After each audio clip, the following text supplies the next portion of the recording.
آج ہم اس ٹینٹ کے نیچے پہلی بار جمع نہیں ہوئے. آج میری اپنی یہ کوئی چوتھی مرتبہ ہے کہ میں آپ کے سامنے اسی ٹینٹ میں کھڑا ہوں اور آپ سے باتیں کی ہیں. آپ کے پاس ہم صدہ بھی آئے, آپ کے پاس ہم پاڑا چنار بھی گئے. چپری میں بھی میں اس وقت موجود تھا جب ڈپٹی کمشنر صاحب پر فائرنگ ہوئی اور وہ زخمی ہوئے. آخر یہ سوال یقیناً آپ کے دماغ میں بھی آیا ہے اور آپ میں سے بعض ساتھیوں نے, حاجی عزت گل صاحب نے, حاجی نور جف صاحب نے یہاں بات کی, یہی باتیں بار بار دہرائیں, گلے شکوے کیے, حکومت سے بھی گلے شکوے کیے, آپس میں بھی گلے شکوے ہوئے, غصے کا اظہار بھی ہوا, مایوسی کا اظہار بھی ہوا. لیکن کیا کسی نے یہ سوال پوچھا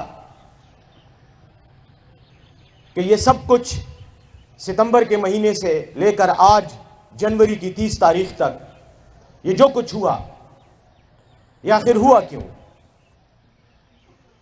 کیا میرے خیال میں ہم میں سے کوئی بھی ایسا نہیں ہے جس کو اللہ نے اتنا شعور یا عقل یا فہم نہ دیا ہو کہ اسے اپنے فائدے اور نقصان کا ادراک نہ ہوتا ہو. ہم سب عقل مند ہیں, باشعور ہیں, بہت ہوشیار, انٹیلیجنٹ ہیں. اپنے مطلب کو, اپنے مفاد کو, اپنے فائدے کو, اپنی ضروریات کو ہم بہت اچھی طرح سمجھتے ہیں. کیا ہمیں یہ علم نہیں ہے کہ جنگ انسانیت کی سب سے بڑی دشمن ہے, نفرت انسان کا سب سے بڑا دشمن ہے؟ میں سمجھتا ہوں ہم سب کو اس بات کا پتہ ہے. یہ جنگ جو یہاں شروع ہوئی, آپ کے علاقے میں شروع ہوئی, کیوں شروع ہوئی؟ میں آج بھی یہ کہتا ہوں اور میں کل بھی یہ کہوں گا کہ نہ تو یہ اسلام کا مسئلہ ہے, نہ یہ اہل سنت اور اہل تشیع کا مسئلہ ہے. یہ ہمارا ذاتی نفرت کا مسئلہ ہے. ہم بطور انسان جب نفرت کرتے ہیں تو اس نفرت میں اس حد تک چلے جاتے ہیں کہ ہم انسانیت کو, انسانی اقدار کو, اپنے دین کو, اسلام کو, رسول کریم صلی اللہ علیہ وآلہ وسلم کی تعلیمات کو, سب کو پس پش ڈال دیتے ہیں. وہاں ہم صرف ایک ہی چیز دیکھتے ہیں اور ایک ہی چیز کو ہٹ کرنے کی کوشش کرتے ہیں, اور وہ اپنی نفرت کی آگ میں دوسرے کو جلانا چاہتے ہیں. میں یہ سمجھتا ہوں کہ اگر نفرت نہ ہوتی تو 5 مہینے سے ہم یہاں بیٹھ کر یہ باتیں نہ کر رہے ہوتے, بلکہ ترقی کا وہ سفر جس کی صرف ایک ہی ضرورت ہے کہ آپ نفرت کو سائڈ پر رکھ کر محبت کو آگے کریں. جس دن آپ محبت کو آگے کریں گے اس دن آپ کو اس طرح کی محفلوں کی اور اس طرح کے گلے شکووں کی ضرورت ہی نہیں ہوگی. آپ کے پیچھے سینکڑوں لوگوں کی لاشوں کی یادیں نہیں ہوں گی, ہزاروں زخمیوں کے بہتے ہوئے خون کی دھاریں نہیں ہوں گی, بلکہ آپ خوشحالی اور ترقی کا سفر کریں گے. لیکن بدقسمتی سے یہ سب کچھ جاننے کے باوجود ہم جب یہاں جمع ہوتے ہیں تو صرف اس لیے جمع ہوتے ہیں کہ ہم نے ایک دوسرے سے نفرت کی, ہم نے اسلام کی پامالی کی, ہم نے رسول کریم صلی اللہ علیہ وسلم کی تعلیمات کی بے حرمتی کی, اور آج ہم یہاں جمع ہو کر ایک دوسرے پر الزام لگاتے ہیں. یہ نہیں دیکھتے کہ اس صورتحال پر تک ہمیں پہنچایا کس نے. کیا کرم اور پورے ضلع میں جتنی بھی لڑائیاں ہوئی, جتنے بھی جھگڑے ہوئے, جتنے بھی لوگ اس میں جاں بحق ہوئے, جتنے لوگ زخمی ہوئے, جو پراپرٹی کو نقصان پہنچا, کیا یہ ہندوستانی فوجیوں نے آ کر کیا یا اسرائیل کے ایجنٹوں نے آ کر کیا؟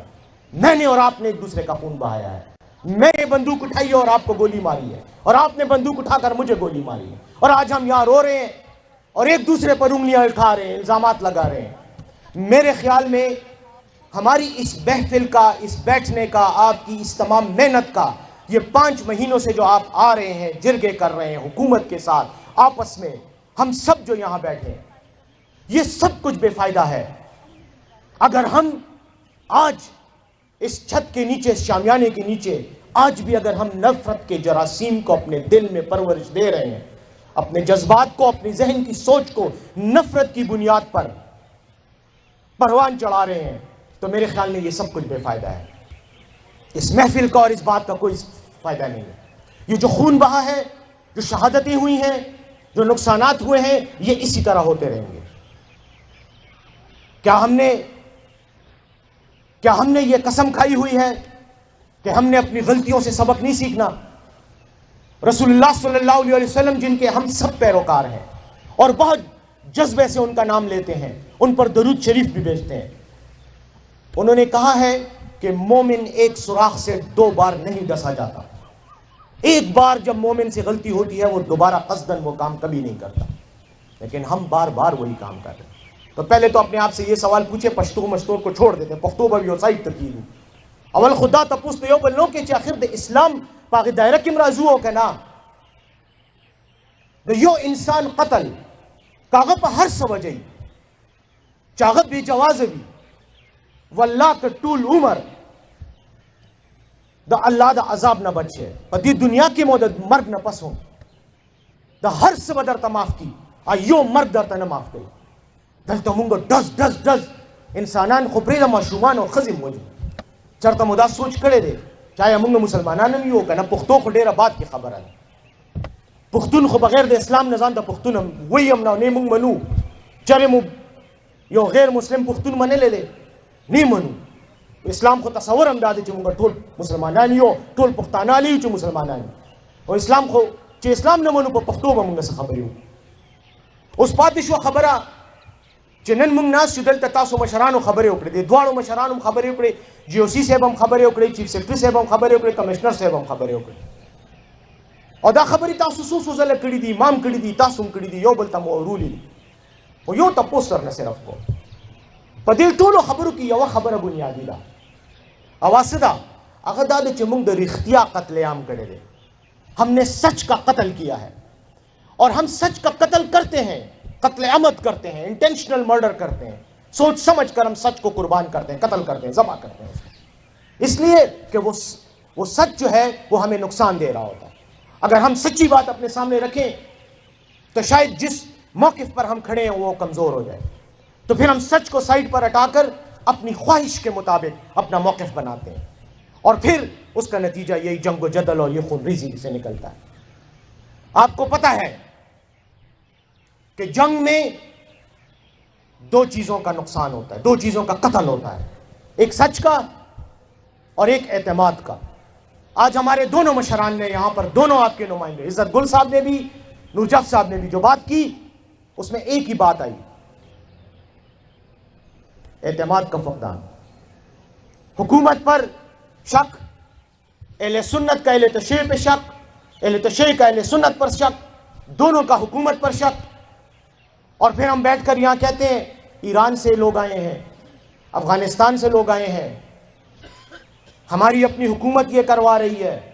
کیا یہ ہم نہیں کہتے، یہ ہماری روزانہ کی ڈسکشن ہوتی ہے۔ آپ میں سے کتنے ساتھی میرے پاس دفتر آئے ہیں، میرے ساتھ ذاتی طور پر آپ کی ملاقاتیں ہیں، دونوں طرف سے آئے ہیں اور ہم نے کھل کر بات چیت کی ہے۔ یہی شکوک اور شبہات ہمارے دل میں ہوتے ہیں، انہی کو بنیاد بنا کر ہم ایک خیالات کا ایک محل تعمیر کرتے ہیں، اس میں جا کر خود بیٹھ جاتے ہیں اور پھر جب وہ محل ہمارے اوپر آ کر گرتا ہے تو پھر ہم روتے ہیں یہ تو کسی اور نے کیا، کسی اور نے نہیں کیا۔ ہمارے گناہوں کی سزا ہمیں خود مل رہی ہے، ہماری غلطیوں کی سزا اللہ ہمیں اس دنیا میں اس طرح سے دے رہا ہے۔ یہ ساری باتیں کرنے کا میرا صرف ایک ہی مقصد ہے کہ جب تک اس مرض کا علاج خود نہیں کرو گے واللہ دنیا کی کوئی طاقت آپ کا علاج نہیں کر سکتی، اس مسئلے کا علاج ہو ہی نہیں سکتا۔ یہ جنگ امن میں تب ہی تبدیل ہوگی جب آپ میں سے ہر ایک، بشمول میرے، بشمول اس طرف بیٹھے ہوئے لوگوں کے، یہ فیصلہ کرے گا کہ اب میں نے جنگ نہیں کری۔ اور اس کے لیے سب سے پہلے جو آپ نے جس چیز کا فیصلہ کرنا ہے وہ یہ کہ میں نے انسانیت، اسلام کی تعلیمات پر عمل کرتے ہوئے پشتون روایات کے مطابق نفرت سے نفرت کرنی ہے۔ جس دن نفرت سے نفرت کرو گے اس دن محبت آپ کے دلوں میں بیٹھے گی، اس دن ذاتی انا اور ذاتی مفاد رخصت ہو جائے گا۔ میں نے یہ بات کیوں کی؟ کیونکہ بار بار مجھے یہی بات سننے کو ملتی ہے، شک، شبہ، جھوٹ کی بنیاد پر، غلط فہمیوں کی بنیاد پر، اور اب تو یہ حال ہو گیا ہے سوشل میڈیا بدبخت کی وجہ سے جس کو ہم ریگولیٹ نہیں کر رہے۔ اور بہت اچھی بات کی یہاں پر آج عزت گل صاحب نے انہوں نے کہا کہ اب ہم نے اپنے کشران کو اپنا مشہر بنا دیا ہے. یہ سوشل میڈیا، اس میں جس کا جو دل چاہتا ہے جھوٹ بول جاتا ہے، اور اس کے بعد اسی جھوٹ کی بنیاد پر لڑائیاں ہوتی ہیں. لیکن ہم سمجھتے ہوئے بھی سمجھنے سے انکاری ہیں. ہم یہی کہتے ہیں کہ مجھے پتا ہے کہ سچ کیا ہے لیکن میں نہیں مانتا. وہ میں آپ کو ایک بات بتاؤں، ایک چھوٹا سا واقعہ آپ کو سنانا چاہتا ہوں اپنی اس کا لائف کا. میں میڈیکل کالج کا اسٹوڈنٹ تھا اور پشاور کے خیبر اسپتال میں ہماری وہ ٹریننگ کا وہ تھا، کلینکل وہ کلاس تھی. تو ایک نوشہرہ کا ایک نوجوان لڑکا، اس کا بھائی زخمی ہو کر اسپتال آیا. جب ہسپتال آیا تو ڈاکٹر اس کا علاج کر رہے تھے، ہم بھی ساتھ کھڑے تھے. اس کو ڈرپ وغیرہ لگائی تو اس کا ایک چھوٹا بھائی آ کر کہتا ہے، ڈاکٹر صاحب ردے علاج مکوا پریت اچھی مرچی، اس کا علاج نہ کرو، چھوڑ دو کہ یہ مر جائے. تو ڈاکٹر نے کہا تم پاگل ہو گئے ہو، کیا کر رہے ہو؟ کہتا ہے اگر یہ زندہ بچ گیا تو ہم دشمنی نہیں کر سکیں گے، ہمارے پاس دشمنی کا جواز نہیں رہے گا، ہم تو دشمنی کرنا چاہتے ہیں. یہ ہمارے پشتونوں کی پرابلم ہے. ہمیں بعض اوقات جنگ چاہیے ہوتی ہے، اس لیے کہ ہمارے پاس کو اچھا کام کرنے کی طرف ہمارا رجحان ہی نہیں ہوتا. ہم نفرت کرنا چاہتے ہیں، ہم نہیں چاہتے کہ کوئی ہمارے ساتھ محبت کرے یا محبت کا جواز ملے. اب میں آتا ہوں اس بات پر، ریاست پر. آپ لوگوں نے 5 مہینے کی محنت کے بعد یہ ایک امن معاہدہ سائن کیا. حکومت نے اس میں ثالثی کا کردار ادا کیا، فیسیلیٹیٹر کا کردار ادا کیا. کیوں؟ اس لیے کہ آپ سب قبائلی پشتون روایات کو سمجھتے ہو، آپ سب آزاد منش لوگ ہو، آپ کی روایات، آپ کا طریقہ زندگی اس بات کا متقاضی ہے کہ آپ کو اپنے فیصلے کرنے کا خود اختیار ملے. یہ جنگ، اس کا حل صرف آپ کے پاس ہے. اس کا حل نہ میرے پاس ہے بطور خیبر پختونخوا حکومت کے نمائندے کے، نہ چیف سیکرٹری صاحب کے پاس ہے، نہ آئی جی پی صاحب کے پاس ہے، اور نہ ہی جی او سی صاحب کے پاس ہے. اس کا حل صرف آپ کے پاس ہے. اس کا حل ہم نے آپ کو ہی دعوت دی کہ آئیں، کاغذ پر اس حل کو لکھیں اور اس کے مطابق اپنا امن کا پروسیس شروع کریں، سفر شروع کریں. آپ نے کیا، ساری قوم نے، پورے پاکستان نے آپ کو مبارکباد دی، سارے پاکستان نے سکھ کا سانس لیا. لیکن بدقسمتی سے وہی ہوا کہ بعض شرپسند جو نہیں چاہتے کہ آپ امن سے رہیں، یہ ملک امن سے رہے، انہوں نے چھوٹی چھوٹی باتوں کو بنیاد بنا کر غلط فہمیاں پیدا کرنے کی کوشش کی. ڈی سی صاحب پر حملہ ہوا، بگن کا واقعہ ہوا، یہ آج بشیرہ کا واقعہ ہوا، پاڑا چنار کے جو واقعات ہوئے، یہ سارے واقعات کون کر رہا ہے؟ نہ آپ کر رہے ہو، نہ میں کر رہا ہوں، نہ آپ کی یہ خواہش ہے، نہ میری یہ خواہش ہے. لیکن جو کر رہا ہے مفاد اس کا ہے، وہ اپنا مفاد حاصل کر رہا ہے. لیکن ہم ایک دوسرے کے گریبان پر ہاتھ ڈال کے بیٹھے ہیں، بجائے اس کے کہ ہم اس دشمن کی سرکوبی کریں، اپنے اس شرپسند کو قابو کریں جو ہمارے درمیان یہ مسئلہ بنا رہا ہے، ہمارا خون بہا رہا ہے. ہم ایک دوسرے پر الزام تراشیاں کر رہے ہیں، ایک دوسرے پر اعتماد کا فقدان ہے.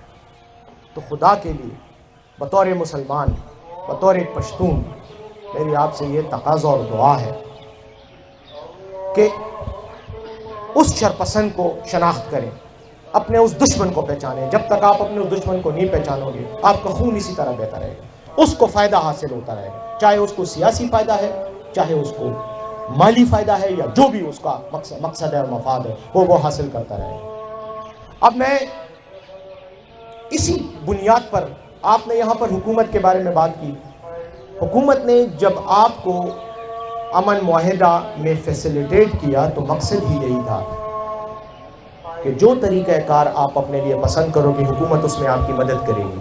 ہم آج بھی آپ کی مدد کر رہے ہیں، تیار ہیں اس کام کے لیے. آپ آگے آؤ، ہمیں بتاؤ. جس طرح سے آپ نے کہا ہم نے اس کے مطابق کام کیا. اسلحے کی حوالگی کا طریقہ کار ہم نے متعین کیا. آپ نے معاہدے میں اس کو لکھا، ایپیکس کمیٹی نے بھی اس کو اپروو کیا، کابینہ نے بھی اس کو اپروو کیا. بنکرز کی مسماری کا آپ نے معاہدے میں خود کہا کہ بنکرز جب تک مسمار نہیں ہوں گے مسئلہ نہیں حل ہوگا. اسی کو ہم نے ایپیکس کمیٹی سے اپروو کروایا، اسی کو ہم نے صوبائی حکومت کی صوبائی کابینہ سے کرایا، صوبائی اسمبلی سے قراردادیں پاس ہوئی. حکومت آپ کو ہر طرح سے فیسیلیٹیٹ کر رہی ہے اور آگے بھی کرتی رہے گی. لیکن ذمہ داری اس کو امپلیمنٹ کرنے میں جو کردار آپ لوگوں کا ہے، دونوں فریقین کا، میں سمجھتا ہوں کہ وہ حکومت وہ کردار ادا کر ہی نہیں سکتی. وہ کردار آپ کو ادا کرنا ہے. دیکھیں، آپ لوگوں نے یہاں بات کی کہ حکومت ایکشن نہیں لے رہی. مجھے آپ بتائیں, ڈی سی صاحب پر حملہ ہوا, حکومت کیا کرے؟ بگن پہ گولہ باری کرے؟ یہ نہیں کر سکتے. ہم بمباری کریں؟ نہیں کر سکتے. آپ ہمارے لوگ ہیں. اگر آپ کے اندر سے, بگن کے اندر سے کچھ شرپسندوں نے یہ واقعہ کیا تو ان کو کنٹرول کرنے کے لیے اور ان کو قابو کرنے کے لیے اور ان کو انجام تک پہنچانے کے لیے ہمیں آپ کی ضرورت ہے. آپ ہمارے لیے دشمن نہیں ہو, آپ ہمارا ایک گھر ہے, ہم ایک ہی فیملی کے لوگ ہیں, ایک خاندان کے لوگ ہیں. ہم آپ پر نہ گولہ باری کر سکتے ہیں, نہ ہی آپ کے خلاف آپریشن کر سکتے ہیں. آپ یقین کریں, کئی بار ایپیکس کمیٹی میں بھی اور کابینہ میں بھی اور حکومتی سطح پر بھی آپریشن کے بارے میں لوگوں کے مطالبے بھی آتے ہیں, مطالبہ کریں یہاں پہ آپریشن کریں, یہاں پہ آپریشن کریں. سب سے زیادہ مخالفت آپریشن کی سیاسی لوگوں کی طرف سے ہوتی ہے. وہ کہتے ہیں نہیں ہونا چاہیے آپریشن. یہی جو ابھی آپ کو تھوڑی دیر پہلے لوگوں نے بتایا کہ یہاں پر اگر آپ یہ کریں گے تو آپ کو پتہ نہیں ہے کہ آپریشن کیا چیز ہوتی ہے. ہم نے وزیرستان میں بھی آپریشن کیا, آج بھی وہاں پر کارروائیاں ہو رہی ہیں. کیا حکومت اونرشپ نہیں لے رہی اس سارے مسئلے کی؟ کیا ذمہ داری نہیں ہے؟ مجھے آپ بتائیں, کل کی بات ہے, ایک میجر اور ایک سپاہی شہید ہوئے ہیں, وزیرستان میں ہوئے ہیں نا. یہ کون کر رہے ہیں؟ کس کے سپاہی ہیں؟ کس کا میجر تھا؟ پاک فوج کا تھا. ہمارے روزانہ سپاہی شہید ہو رہے ہیں. کل پرسوں لکی مربت میں پولیس کانسٹیبل کو گولی مار دی, دہشت گردوں نے گولی ماری. یہ کس کا سپاہی تھا؟ امریکہ سے تو نہیں آیا تھا, نہ یہ کو فرانس یا جرمنی کی پولیس کا سپاہی تھا, ہمارا ہی سپاہی تھا. حکومت اپنی ذمہ داری ہر اس طریقے سے پوری کرنے کی کوشش کر رہی ہے جو وہ کر سکتی. ہمارا ڈی سی, ہمارا ہی تو ڈی سی تھا, پاکستان کی حکومت کا ڈی سی تھا, جو آج بھی سی ایم ایچ اسپتال میں زخمی حالت میں موجود ہے. آج اسسٹنٹ کمشنر صاحب کس کا اسسٹنٹ کمشنر ہے؟ حکومت کا ہی اسسٹنٹ کمشنر, اسی خیبر پختونخوا ہی کا افسر ہے. وہ اگر آج زخمی ہے تو کیوں زخمی ہے؟ اسی معاہدے پر عمل درآمد کرانے کے لیے, اس قرم میں امن قائم کرنے کے لیے وہ وہاں پر زخمی ہوا. تو اس لیے یہ حکومت کے بارے میں یہ تاثر دینا یا یہ سوچ رکھنا کہ حکومت آپ کے ساتھ نہیں ہے یا حکومت غیر ذمہ داری سے کام لے رہی یا اس نے چند پسندوں کو کھلا چھوڑا ہوا ہے, ایسی بات میں آپ کو اس سٹیج پر اس اذان کی موجودگی میں, یہ جو اذان کہی جا رہی ہے, اس کی قسم کھا کر کہتا ہوں کہ ایسی کوئی بات نہیں, کوئی ایسی سوچ ہمارے ذہن میں نہیں ہے کہ ہم قرم میں لوگوں کا خون بہنے دیں. ہم قرم میں امن چاہتے ہیں. میں ایک حکومتی ذمہ دار کی حیثیت سے آپ سے یہ بات کر رہا ہوں. یہ جو حکومت کے اعلیٰ ترین افسران اس وقت پولیس کے بھی اور سول ایڈمنسٹریشن کے بھی بیٹھے ہوئے ہیں, فوج کے اعلیٰ ترین افسر اس وقت آپ کے سامنے بیٹھے ہوئے ہیں, یہ ویسے نہیں بیٹھے ہوئے, یہ اسی یقین دہانی کے لیے آپ کے ساتھ بیٹھے ہیں کہ ہم آپ کے ساتھ ہیں. امن کے اس سفر میں ہم ذمہ داری کے ساتھ آپ کے ساتھ ہیں.